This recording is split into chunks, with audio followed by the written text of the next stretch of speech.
ഇതാണ് എൻ്റെ result. First ഈ ഒരു ബോട്ടിൽ ഇങ്ങനെയായിട്ട് വരുന്നിരുന്നത്. ഇത് ഞാൻ പണ്ട് യൂസ് ചെയ്തിരുന്ന ഒരു ഓയിൽ ബോട്ടിലായിരുന്നു.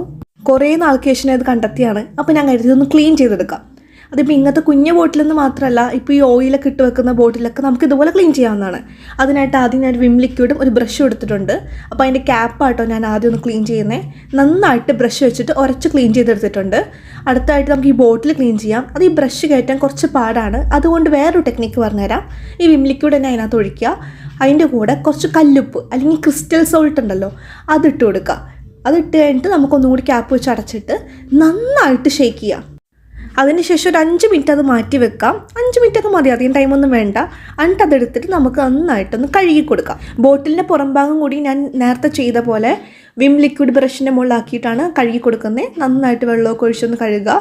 അടിപൊളിയായിട്ട് ക്ലീൻ ആയിട്ടുണ്ട്. ഓയിൽനെസ് ഒക്കെ പോയി. എല്ലാവരും ട്രൈ ചെയ്ത് നോക്കണേ. Okay, bye bye.